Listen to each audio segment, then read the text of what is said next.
historically difference of opinion allowed, but Muslims are losing tolerance with each other. How can we prevent the kuffar from escalating these differences by setting brother versus brother, sister versus sister? This is absolutely true. One of the unique aspects of this deen is that it is one of the few deens that created dogmatic orthodoxy and then imposed it on everybody else. We have had few periods in the Islamic tradition of religious persecution. Even the heretics in certain areas literally coexisted with the Muslim. And this is a historical fact.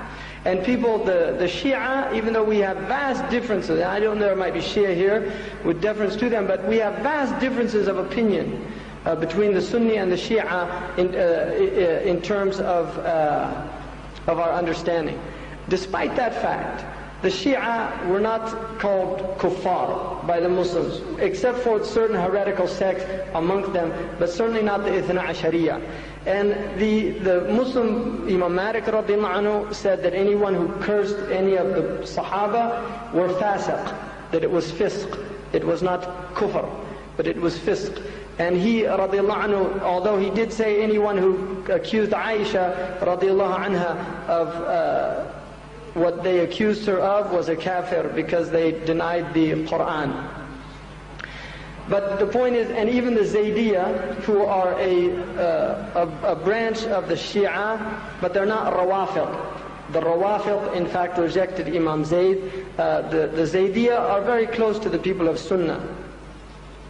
So we have tolerated, traditionally, the people of Tasawwuf, who were not as strict on their Sharia, were the ulama, the fuqaha, attempted to bring them back. But they were not, they did not burn their zawiyas down, they did not attack them, they did not do this. They used rational argumentation, they used rational ways of speaking with people. And the same with those fuqaha of the Sufiya, like Ahmad Zarruq radiallahu anhu, when he reminds some of the fuqaha of how dry they've become and their distance from the iman and the ihsan, he's very gentle in his approach. You will often see that the ulama, when they mention the mistakes of other ulama, they will use the most beautiful terminology.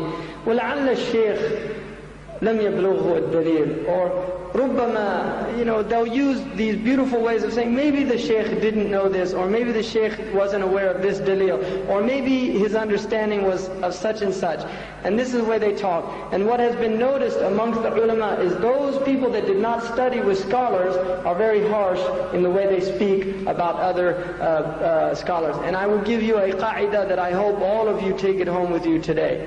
And the qa'idah is that the صحبة الكرام الأخيار تورث حسن الظن بالأشرار وصحبة الأسياء الأشرار تورث سوء الظن بالأخيار. Beautiful qa'idah. The company of generous and good people breeds good opinions about even bad people. But the company of bad people will breed bad opinions even about good people. And Ibn Umar used to say, لو أحسن العبد الظن بالحجر لانتفع منه. Even if the slave has a good opinion of a rock, he derives benefit from it in his understanding. In other words, even the mushrik thinks, because he has a good opinion of his idol, he thinks he's deriving benefit from it. So the point is that husn al-dhan is a beautiful thing. And the whole basis of soundness in this world is husn al-dhan billah wa husn al-dhan bi'ibadillah. Having a good opinion of Allah and a good opinion of the slaves of Allah subhanahu wa ta'ala. So part of this, and then the other thing is to recognize that we have broad-based principles, and as long as those principles are not being threatened, that we can accept differences of opinions. Especially in the usul, we have what are called dar' al-mafasid or daruriyat, we have jalb al-masalih or hajiyat or hajat, and then we have tatmimat and tahsinat. And this is the triaging that the Muslims have to do. The darurat, we should be concerned first about darurat. Right now it is a darura to unify the Muslims. It is a necessity to unify the Muslims, and so we must unify the Muslims. Therefore, those matters about tatmimat and tahsinat, and hajat should not be emphasized over darurat. And this is an usuli concept that we have to understand.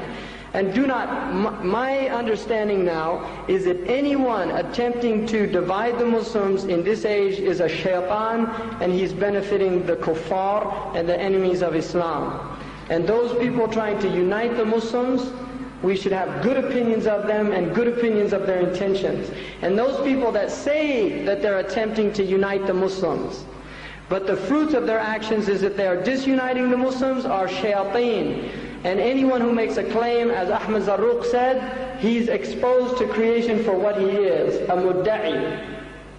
And Imam al-Qurtubi says in the tafsir, when Allah subhanahu wa ta'ala says, وَإِذَا قِيلَ لَهُمْ لَا تُفْسِدُوا فِي الْأَرْضِ, and if it said to them, don't sow corruption in the earth, قَالُوا إِنَّمَا نَحْنُ مُصْلِحُونَ, we're just setting things right, we're muslihun. أَلَا إِنَّهُمْ هُمُ الْمُفْسِدُونَ, Allah says they're the mufsidun. Imam al-Qurtubi says, the first proof that they're mufsid is that they're claiming to be muslih.